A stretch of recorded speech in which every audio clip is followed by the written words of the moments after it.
Hello বন্ধুসকল আপোনালোকে চাই আছে এডুকেটৰ প্লাস আৰু মই ফাৰুকে স্বাগতম জনাইছো আজিৰ ভিডিঅ'টোলৈ।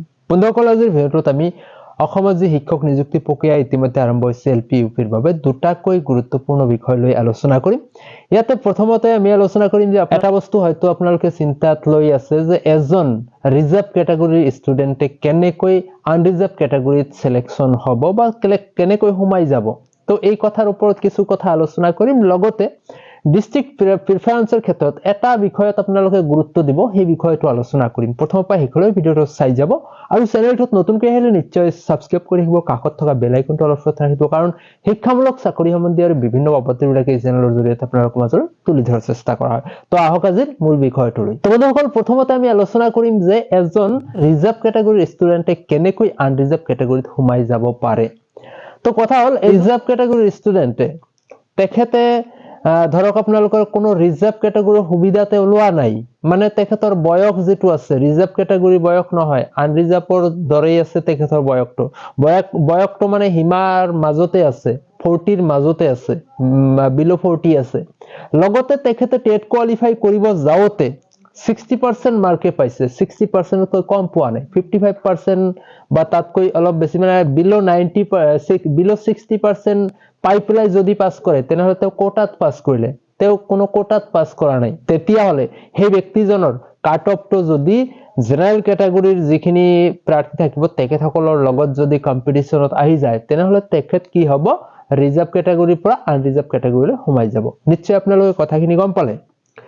আৰু যদি ব্যক্তিজন আনৰিজাৰ্ভ ক্যাটাগৰীৰ প্ৰাৰ্থীতকৈ নম্বৰ বেছি হয়, বেছিটো নহব যদি তেও কোটাত পাস কৰে, যেহেতু এইবাৰ টেটৰ ওপৰত বিশেষকৈ প্ৰিফাৰেন্স দিয়া হৈছে, এলপিৰ ক্ষেত্ৰত 85%, তাৰপিছত ইউপিৰ ক্ষেত্ৰত দিয়া হৈছে 80%। তো যেহেতু মানে কোটাত যদি পাস কৰে তেওঁৰ মাৰ্ক নিশ্চয়কৈ আনৰিজাৰ্ভতকৈ কমে হ'ব, কাৰণ মাৰ্ক মানে টেটতে পাৰ্সেন্টটো কমকে আহি যাব, নম্বৰটো কমকে আহি যাব।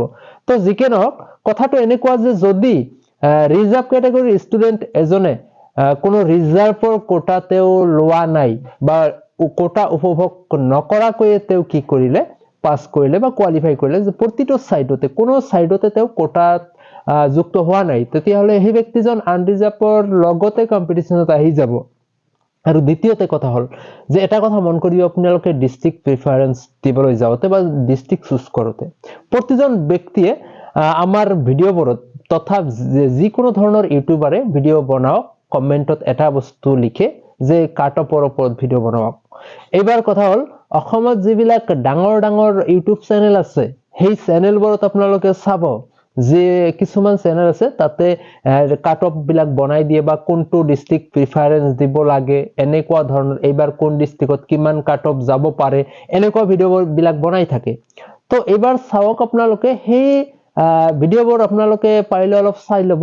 সেই ভিডিঅ'বোৰত যিখিনি ডিস্ট্ৰিক্টৰ কথা কোৱা হ'ব যে অমুক ডিস্ট্ৰিক্টত এইবাৰ কম যোৱাৰ সম্ভাৱনা আছে, তেনেহলে চাব, যেহেতু ডাঙৰ ইউটিউব চেনেল বহু ভিউৱাৰ্ছে সেই ভিডিঅ'বিলাক চায়, তো আপোনালোকে ভিডিঅ'বিলাক চাব ভিউজ কিমান হৈছে, বহুত এটা হাই ৰেঞ্জৰ ভিউজ যদি আহে সেই ভিডিঅ'ত যদি তেনেকুৱা ধৰণে ডিস্ট্ৰিক্ট প্ৰিফাৰেন্সৰ কথা বা কোন ডিস্ট্রিক্টত কিমান কাট অফ যাব, কম যাব কোন ডিস্ট্রিক্টত, হাই যাব কোন ডিস্ট্রিক্টত, সেই ভিডিঅ'বিলাক অলপ চাব। চালে কি হ'ব, চাব আপোনালোকে অসমৰ বেছি সংখ্যক ভিউৱাৰ্ছে মানে প্ৰাৰ্থীয়ে সেই ভিডিঅ'বিলাক চায় আৰু যিখন জিলাত কম যোৱাৰ সম্ভাৱনা আছে বুলি ক'লে প্ৰতিজন ব্যক্তিয়ে সেইখন জিলাতে আবেদন কৰিব। দেখা যায় যে ওলোটা হৈ যায় সিস্টেমটো, যেটো হ'ব লগা আছিল তাতকৈ ওলোটা হৈ যায়, কাৰণ প্ৰত্যেকে যেতিয়া কমটোৰ কথা শুনি কম থকা ডিস্ট্ৰিক্টত মানে এপ্লিকেশন কৰিব, মানে প্ৰিফাৰেন্স দিব, তেতিয়া অটোমেটিকলি ট্ৰাফিকটো বাঢ়ি যাব। তো আপোনালোকে এই কথাবিলাক অলপ মন কৰিব, মন কৰি পেলাই মই আগৰ ভিডিঅ'টো কেইবাটাও ভিডিঅ'টো আপোনালোকক কৈছো যে